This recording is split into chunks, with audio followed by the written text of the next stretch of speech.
Wherever God bakes his bread, Satan too will come there to fry his egg. We only talk about incubus and succubus. No, we are lying. There are billions of sexual demons in that division of sexual pollution camp of the dark kingdom who are in charge of that alone. And their task is to just keep humanity in sexual pollution. One of them, one girl, nice girl like that, young girl. As we were distributing the students who will become boarders or who will become day students, we gave her boarding to be a boarding student. And this girl said that she can't be a boarder. She wants to be day. And I was like, you don't want to be boarder? Even plenty people are fighting to come to the boarding because they don't want to be spending money always taking transportation and coming to school. You don't want. Why? Tell me why you don't want to be a boarder. And she was like, sir, for me, if I'm not able to sleep with a man even just one day, I can't leave. Wasn't Balthazar married? Didn't we hear about Balthazar to his wife? It's just like him. What was Balthazar doing? Having sex with a lot of women. You'd be like, how can one man? What addiction would this? No. Balthazar, that guy was probably also a demonic agent. Many politicians, many businessmen, many celebrities, actors, sports players, singers, businessmen, entrepreneurs, world billionaires, I tell you, are the most demonically possessed human beings we have ever come across in this world. Didn't Beyonce say that sometimes when she's on stage and she's getting that panic and stage fright, she channels Sasha Fierce, and Sasha Fierce will come and possess her. And when that happens, it's like something else takes over her and she just go and perform, and she doesn't even realize what is happening. She thinks that demons come from somewhere and come, or that entity, or she channels. No. That demon is already living inside of her. Even we are the world, we are the children, we are the world together. That song, Prince Rogers was supposed to be part of it. He asked, is Michael Jackson part of it? They said yes. He said, then I won't be part of it. There was enmity because it was like both of them were like married to one demon.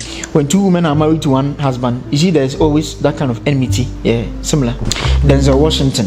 Hello sir, please, we have another anonymous question, and it goes, at the Redeem camp, when I was 16, a bisexual girl had come to the teen church to look for her partner, who was in the community I was leading. We looked for a partner together over the campground, but couldn't find her. She pulled me to one dark corner and kissed me whilst I fingered her. Then she sat me down on a bench, unzipped my trousers, lifted her skirts, and sat on my dick. It felt like heaven. We were interrupted by a group of 3 or 4 boys. She went over to them and kissed each of them deeply. I was so confused. She gave me her phone number, which turned out to be fake. I was dismayed. That's not even the weirdest place I have had sex. I once had sex in an uncompleted building. Unfortunately, a couple of area boys who came there to smoke extorted me when they caught us. The girl later told me that she had seen them coming, but she was enjoying the sex so much she didn't want to tell me they were coming. I have not even talked about the time I got caught by a man with mental condition whilst having sex in a building. He ran into us having sex in an empty school building and began to cause a scene. He then demanded that I suck her breast in his presence and was very persistent about it. I offered to give him money before he calmed down and left us. It was very awkward, but getting caught was very thrilling for both of us, even though we were scared. When I was in the university, my roommate suddenly became a pastor and stopped giving me privacy when I had women come over. One time, he was banging at the door whilst I was having sex, and he came inside. Despite me telling him that I was having sex, my woman said she was still horny, so we continued having sex with him being right there. Discreetly, of course. I have had sex in the bathroom of almost every popular Lagos restaurant I've been to. Restaurants I probably shouldn't name. I like having a quick fuck just after we ordered our food. It gives my dates an aura and her skin has this post-sex glow. You should try it sometimes. I think I have sex addiction. I guess it also helps that women always want to explore their sexuality with me. I offer casual, non-committal, and great sex if I do say to myself. I used to be addicted to drugs. I used pills, codeine, and coke to the point where I couldn't control myself. I hated myself during that period, so I channeled a lot of that frustration into something I could control: sex. I have sex partners in every city I've been to. It's not like I've not tried to control myself. During my service year, I decided to stay in a Christian corpus lodge to reduce the temptation of having sex. But I still found a number of people in the lodge to sleep with. Sometimes, when I have not had sex at least 3 times a week, I start to feel restless. I'd leave my office, take a walk on the road, meet someone, and on many occasions, I've gotten to have sex with them that day. I am afraid of committed relationships. They are a big headache and require too much work. I prefer to keep it casual. Still, I've casually dated many interesting women, and I enjoy the rush of meeting different kinds of women. I have dated models, ex-strippers, and very wealthy women who are my spec. My current partner, with whom I am presently thinking of entering a committed relationship, earns almost as much as I do. That's a major criterion for me in picking a partner. I run full banal blood tests for STDs and STIs every month. I also ask my partners that I have had sex with without condoms to run regular tests. I used to take antibiotics regularly, but my doctor warned that it was bad and could cause health issues, so I have stopped. What is wrong with me? Let's go into it. He says, at the Redeem Camp, when I was 16, do you know Redeem Camp? What is Redeem Camp? It's a church, right? A church, yes. Redemption City. Yeah. Redeemed Christians Church of God. And do you know their pastor? Adeboye. Redemption City. You see how big it is? It has different parts of it. Different communities, sub communities. Youth camp or youth side or whatever. And this guy was put as one of the leaders of the teen camp or youth camp or something like that.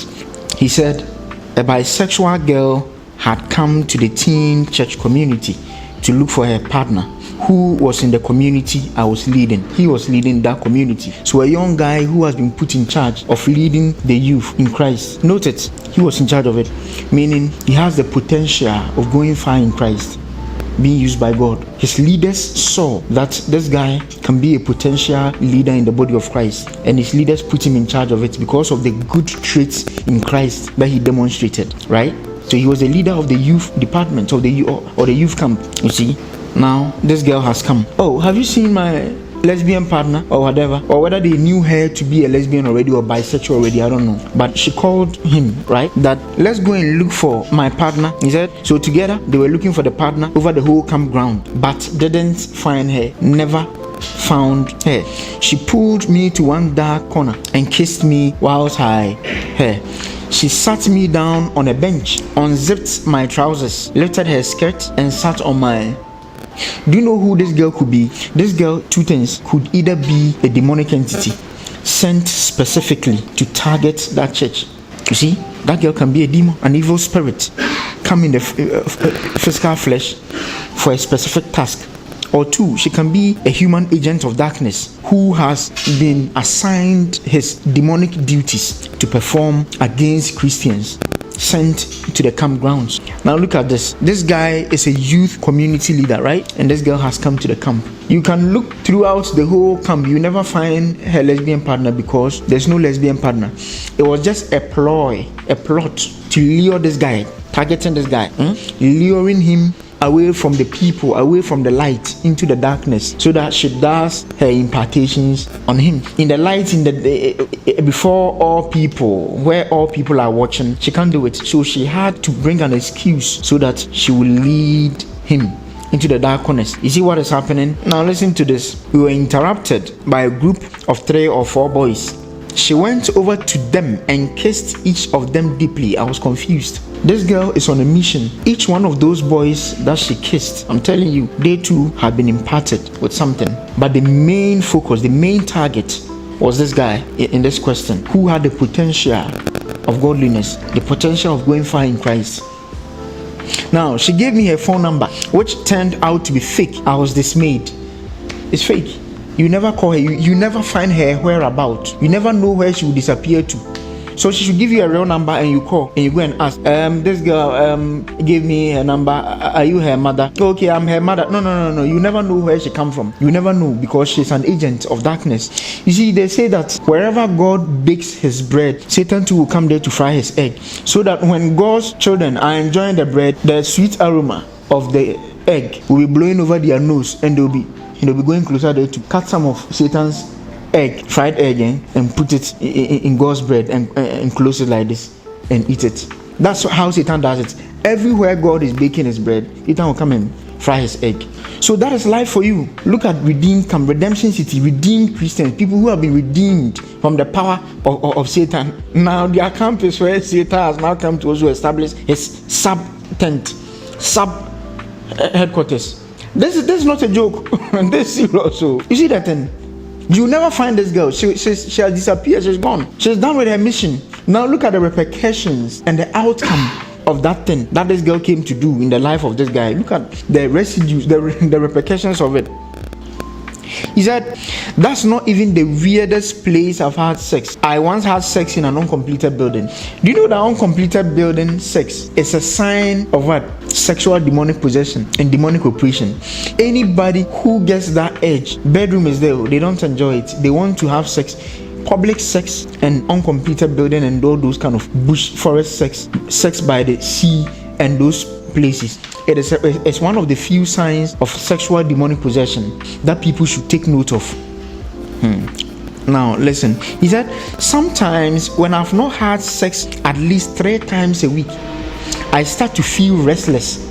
I would leave my office. Note, I would start to feel restless. Note it. He said, I will leave my office, take a walk on the road, meet someone, and on many occasions I've gotten to have sex with them that day. This is a typical sign of demonic recruitment also. This guy has been recruited. He has been possessed, and that possession has led to him being recruited to also spread that possession. Do you know the sign of it? When he hadn't had sex 3 times a week, he said at least, so it can be more. The more the better. So when he hadn't had sex at least 3 times a week, he feels restless. It's like, yeah, that is the demon in him, that sexual demon in him moving and feeling. You see, look, every demon has a purpose for which it was created. Note it. And that purpose of the demon becomes that demon's characteristics or nature.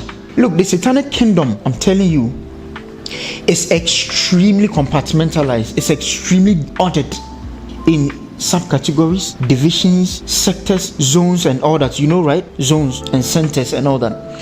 Each center have their own specific task that they are focused solely on that, and each zone or center or category or whatever have their specific demons that are in charge of that zone, and they perform specific tasks that center or that zone has been assigned with. The sexual department of the satanic kingdom have their specific demons. We only talk about incubus and succubus. No, we are lying. There are just few, just one. But mind you, incubus and succubus is just one demon who has a dual part play. But there are billions of sexual demons in that division of sexual pollution camp of Satan, of the dark kingdom, who are in charge of that alone. And their task is to just keep humanity in sexual pollution. And that demons too have hierarchies. The leaders who possess and the subcategories who oppress. You're going to understand this as I go on. So from time to time he gets restless. So the characteristics of that demon become your characteristics once it is inside of you. So if that demon is tasked with always wanting to have sex, I tell you, my friend, you can't go even a week without having sex, because that demon will begin to become restless. He says, I am feeling restless. No, it is a demon in him that is feeling restless. So in the office, as he's feeling restless, or at home, as he's feeling restless, he'll get out, move. And oftentimes or always, he's going to get somebody to sleep with. Go out right now and try to get a girl to sleep with today. You see how difficult it will be for you. You won't get. You can be handsome. You go to the street looking for, oh, please, I'm feeling horny. Can we? No. What? Hey, this guy, are you crazy?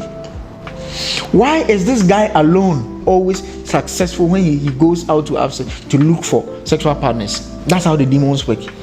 The demon in him has also associate demons that go out to convince women to oppress them. Those associate demons also go out to convince other women and direct their path to come and meet this guy. And because they too are under demonic oppression, they too feel like, let me get up. I just want to take a walk. Yeah, they are oppressing you too also. So many girls will come out. I don't know what came over me, and I went to this party and I met this guy. Yeah, you will never know what came over you because you are being oppressed by demons. Your sexual demons that are oppressing you are orchestrating your path to go and meet that guy who is going to enforce your sexual demonic oppression by having sex with him, their agent. This is not a joke. Many girls are suffering from it. So when this guy steps out, he gets people, he gets women, he will get them because the demons are doing his work for him. If this guy meets your wife, meets your girlfriend, whoever, and just talking to her, it's just not prayerful. When he speaks, it's not him who is speaking. It's the demons that are speaking along his words. Very serious condition. You see, he feels restless. Sometimes you have not had sex. Now, I know of a certain woman, young girl in high school. This story was told to me by the principal, the main principal of a high school. That man was close to my father, and my father and I, we went to that man's office in that school. I don't want to mention that school, but it's in Ghana. So at that time that I went to that school with my dad to meet that principal, the school was admitting new students as freshers, Form 1 students. So as we were talking, the man, it got to a point, the man was like, hey, these students, you should be careful of them. They surprised me. No. And my dad was, why? He said, one of them, one girl, nice girl like that, young girl. As we were distributing the students who will become boarders or who will become day students, we gave her boarding to be a boarding student. And this girl said that she can't be a boarder. She wants to be day. And I was like, you don't want to be boarder? Even plenty people are fighting to come to the boarding because they don't want to be spending money always taking transportation and coming to school. You don't want. Why? Tell me why you don't want to be a boarder. And she was like, sir, for me, if I'm not able to sleep with a man even just one day, I can't leave. And the man, his mind was blown. So he was like, how can a human being, young girl like this, what happened? The man didn't understand, but me, I understand now. The girl is an agent, just like how the first girl who had sex with this guy at 16 years was an agent, who also recruited this guy through demonic possession to become an agent. This girl in question too has become an agent. It's an agent. An agent can be a bank manager, an agent can be a student, an agent can be your wife, an agent. But I tell you, she has to work. You can't stop her from working. She has to work for what lives inside of her. She has to work. Guys, this is not a joke. This is serious. Now, I'm afraid of committed relationships. Do you know committed relationships? Long-term relationships, marriage, where our intention is to date, we'll get to marry, then we'll marry and lock each other. He's afraid of it because that means the termination of the demonic assignment that has been assigned. Because the demonic assignment is that he should keep on having sex and spreading that demon.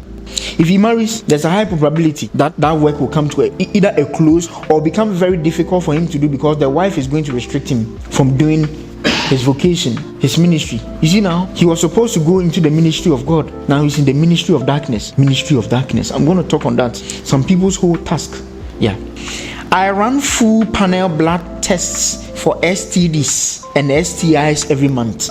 I also ask my partners that I have sex with without condoms to also run their own regular tests. You see, when somebody listens to this story at first, when they start to listen to this story, do you know what will come into their mind? They will say, hey, this guy, you see, definitely he's spreading STDs. He's taxed with spreading AIDS. No, it goes beyond physical ailment. It goes beyond sexually transmitted diseases. It is rather a case of spreading a different form of STDs. Do you know that STDs? Sexually transmitted demons. That is what this guy is taxed to spread.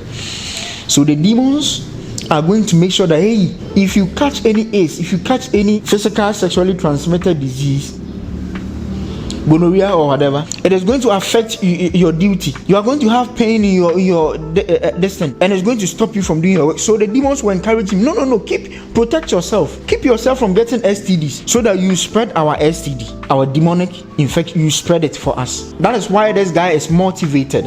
I tell you, many of them, these girls, they don't have STDs that he's sleeping with. They don't have STDs, sexually transmitted diseases. Why? Because the role that he's playing is to spread the other side, the spiritual side, the STDs on that, the demons. You see? So now, he also said that he has a partner that he is now thinking about going into a committed long-term relationship with. It's fine. This guy can marry. But do you know what will happen? His wife also is going to be an agent just like him, oftentimes, so that both of them are going to be doing it. Balthazar, wasn't Balthazar married? Didn't we hear that Balthazar to his wife is just like him?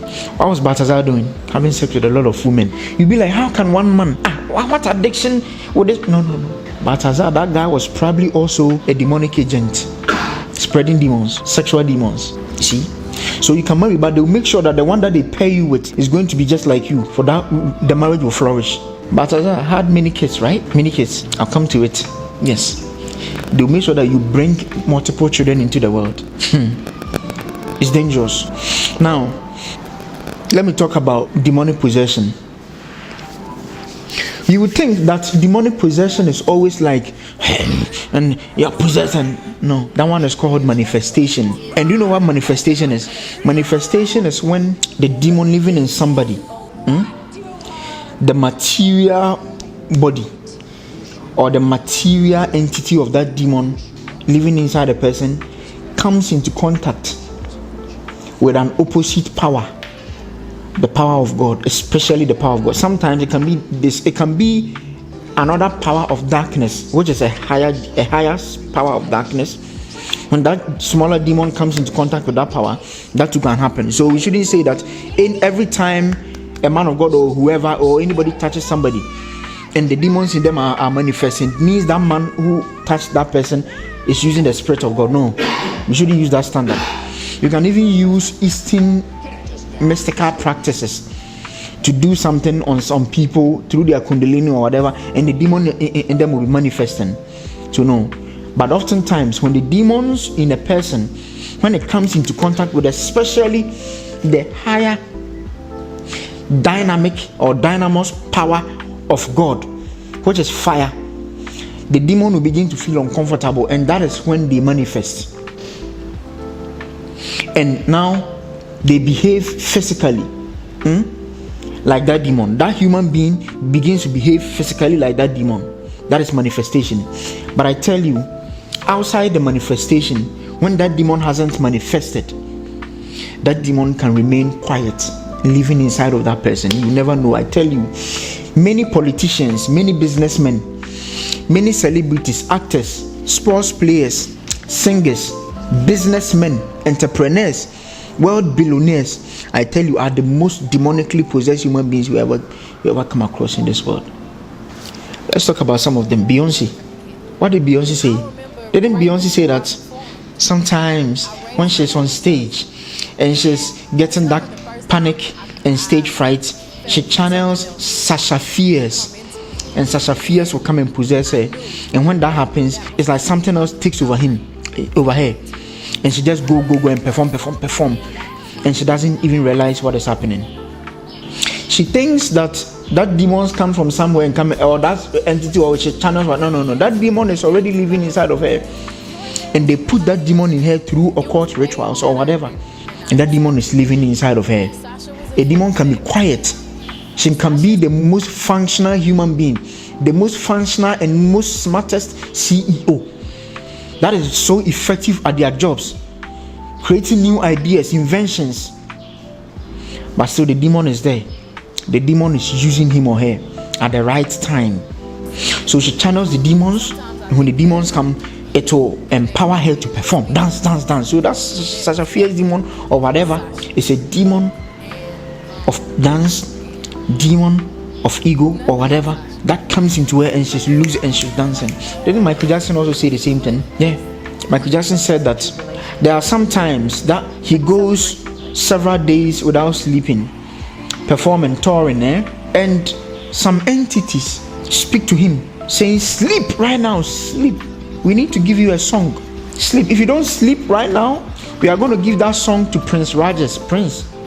So there was a rivalry, quarrel between Prince Rajesh and Michael Jackson. They never saw eye to eye. Even we are the world, we are the children, we are the world together. That song, Prince Rajesh was supposed to be part of it.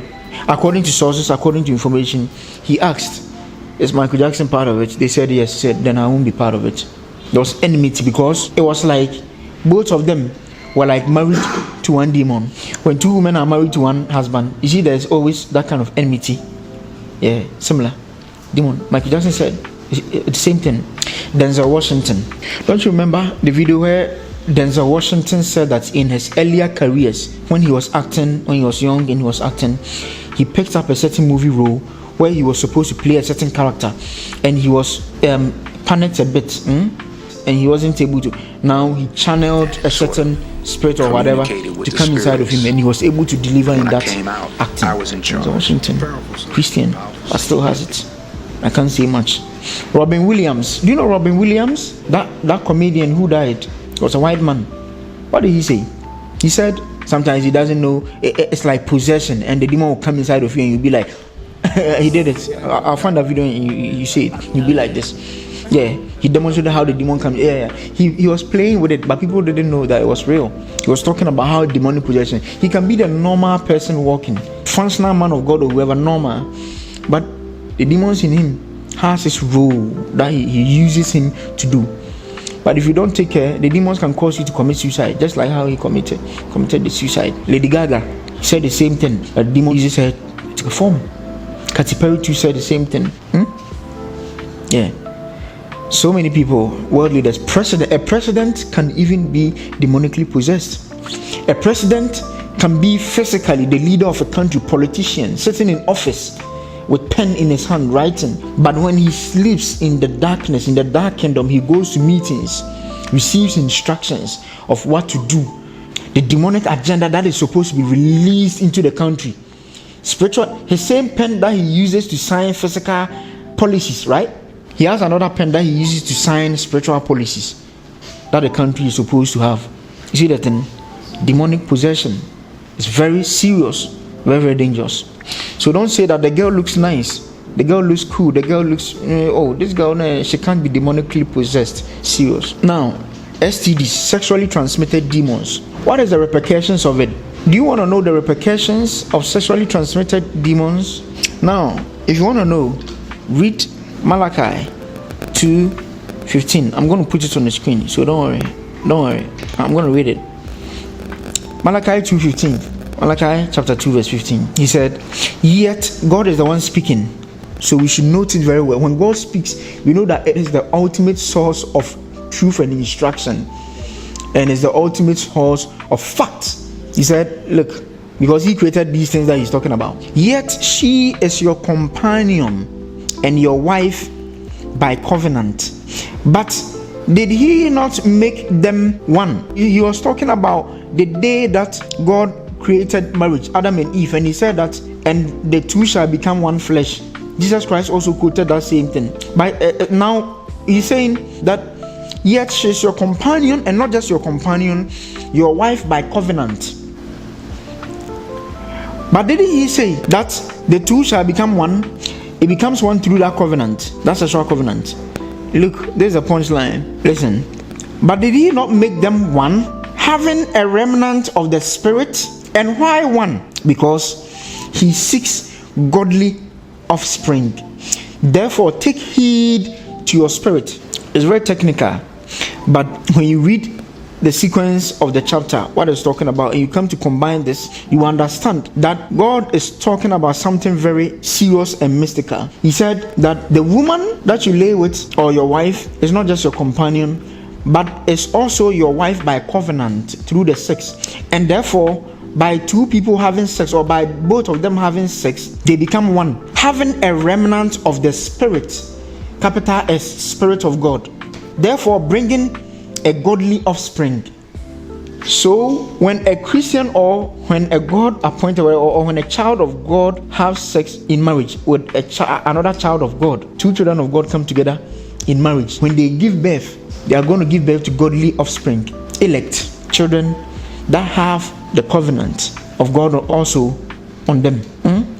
And he said, therefore take heed of your spirit, meaning take heed of your spirit. That spirit is small s, meaning if you don't take care of your spirit, you might have demonic offspring. Meaning if you don't take care of whoever you have sex with, whoever you become one flesh with, you might become demonically possessed and have demonic offspring. This is very dangerous, because when you have sex with a man or a woman who is demonically possessed, like this guy, that will become the origin of spiritual marriage.